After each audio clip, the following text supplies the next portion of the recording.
Some of the defending had me scratching my head. Some of the goalkeeping had me scratching my head, but you couldn't take your eyes off. Look, it was great for the neutral, great entertainment.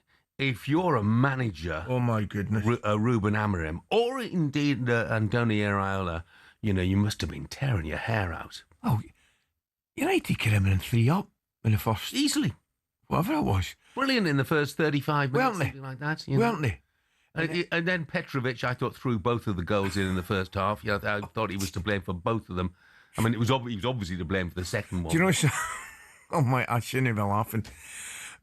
But the second one was that bad, we'll probably not get a chance to talk about that until about 10:15. I mean, the first one until about 10:15, because, I mean, dear me, that's it. I mean, Casemiro's header, Jeff. I mean, that cannot go in the back of the goal. It's impossible for that to get in the back of the goal. It's in theory. I mean, he just kind of palms it. And the first one, I'm with you. The first goal, a little fella eventually knocks it in on the line, but that ball in, you've got to come and wipe out whoever's in front of you, whatever the consequences are. And then, but look, people are praising Manchester United, and I get that. Great to watch in many respects, but you are not going to win any games if you're conceding 4. No chance. None at all. And then, to be honest with you, I mean, there's some brilliant goals towards the end of the game. There was some fantastic goals.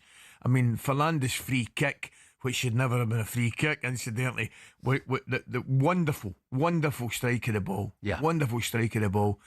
I mean, it was just, you could not take your eyes off it. Remember, it went to 3 each. You and I went, this isn't finished. 4-3, this isn't finished. 4 each. And it might easily have not been finished then because, Brooks had a couple of good attempts. Surprises me how he doesn't start. I know. It really does. But, when we talk about Manchester United and their defending, 2-1 up at half-time, actually. Yeah. First half, they'd utterly dominated. I thought they were great. Utterly dominated. You're right. But Ruben Amorim thinks that is where they lost the game. Yes, it was a fun game for everyone at home. Not so fun for the managers. I think we started really well. I think we lost. If you look at the game, you think that we lost 2 points in the second half. I think we lost 2 points in the first half. We created so many chances to control the game, and then to suffer a goal like that, it should be a different result to half-time. And then the second half, a little bit like Nottingham. We didn't start the way we should start a game, but we get back to the game. We turn things around again, and in one throw in our favor, we allow a transition from the opponent.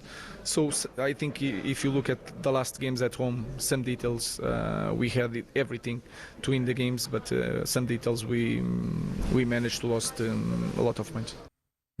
I thought he looked pretty devastated after the game, having watched the aftermatch interview. Well, no, you're not wrong, mate. I mean, I was looking at him in the touchline. You're spot on. You got to feel for the coaches sitting watching that, because as you correctly say, from our point of view, I was loving it. And then remember at the end, Jeff, they stuck up. Was it 9 minutes? What, the 8 minutes they stuck up? And I thought, you beauty, we're going to get more of this. Yeah. But if you're a coach or a manager watching your team defending like that, I thought both teams effectively at one point were defensively, man, all over the place. Oh, yeah. They were all. I think one thing you can take away from that game is that Amorim will never start with a back three of Euro, Heaven and Luke Shaw again. And if he does, then questions have got to be asked. No. I mean, what about the big fella knocking him across? Was it Semenyo's goal? Heaven. I mean, I was actually, I couldn't believe what I was watching. They come down the right hand side. He's got to come across. Yeah. I know he's worried about what's behind him. I get that. But the bigger problems in front of him, you've got to deal with the bigger problem, right? And the biggest problem at that particular time was ahead of him coming in from his left back position, because Shaw wasn't getting back, and I can't remember who else wasn't getting back. It was Mason Mount. Yeah, but Mason Mount, he's telling Shaw, who is chugging back towards his position. You know, there's no sprint to try and get back in there. Okay, he may have felt that it's too far away from him to do anything about it. You got to get back. But Heaven's got to get across as well, man. I literally couldn't believe my eyes. Couldn't believe my eyes. And then from then on in, it was a free for all. It was just a free for all. And by the way, Dean, I don't understand the first part of your text, but thank you very much indeed. This time in the morning, Semenya didn't grab Dallo by the throat, in my opinion. He touched him vaguely. No. Touched him vaguely. It's not a red card. The referee got it absolutely spot on. And I understand, by the way, why he was angry. You can't condone his reaction, get up back in, because he could have really gave himself a sore one there. Dallo bent into him, and he's got no control in mid-air, and he could have broken an arm. He could have really gave himself a sore one. So I can understand his frustration. Can't understand his reaction. I can't accept his reaction. In fairness, Dean, I apologise. I do understand now. I do understand, because I'm trying to think of Ghana. You know, he's talking about, can you tell me the difference between Ghana, it's Idrissa Gana Gueye, waving his hands towards Keane, of course, is his teammate, and getting a red card, and Semenyo grabbing Dallo by the throat? Well, the answer is, Dean, it was ludicrous that Idrissa Gana Gueye was sent off for that. Yeah. It was a ridiculous decision. Agreed. So, neither were reds. Now, we always like to start with something daft, so here we go. On the sports bar last night, you can always rely on that for something daft. We were taking your calls. It seems the excitement of the game may have led to one or two United fans completely losing the plot. 10 points off top. It's still before Christmas. You never know.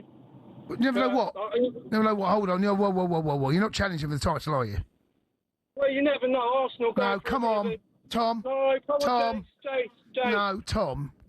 Jace. Tom. Why not, Jace? Why not? It's just who we are, mate. Sorry, have you just taken pills that have just completely erased your memory over the last 3 hours? I haven't taken anything, James, but I know it wasn't good today, but the signs were there. Still scored 4.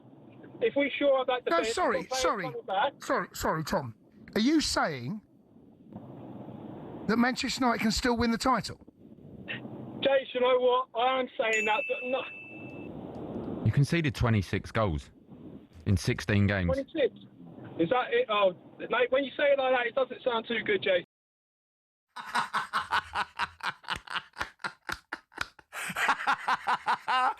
Excellent. No, nothing like some hard, cold facts. Yeah, the boys to bring some sense to the caller. Well, what's not so daft is, despite that performance, top 4 place is still up for grabs. That's for sure. Aye. I wouldn't disagree with that. You'd have to erase that defensive performance from your mind. Yeah, I would have to say, Jeff, I would be very, very surprised. I'd be very surprised. I wouldn't rule it out, but I wouldn't be putting any money on it. Yeah, 2 points out of 9 at home as well is not great. And, of course, they're going to have to do... A lot of teams have got to do without players, but big players for them, Brian Mbeumo and Amad Diallo in particular, Mazraoui as well, off to the African Cup of Nations. And it's going to remove a lot of their threat. I think there's no doubt about that. Of course. The burden on Cunha is going to be enormous, frankly. I thought, I know he scores his goal, but I thought he was quieter. A lot of people have been praising him, but I thought he looked, until his goal, and which was provided to him on a plate by the Bournemouth defending, I thought he looked like he just lacked a bit of confidence. Yeah, I've not had a chance to look at it again, and I thought he kind of turned his back at the free kick as well. He turned it for Tavernier's free kick. Was it Tavernier's free kick? Yeah. Well, he's going to be the main man. That is for sure in an attacking sense now, as far as Ruben Amorim and Manchester United fans are concerned. Look, United fans, give us a call this morning. Please do. What did you make of last night? Do you think that they're in the title race? You might.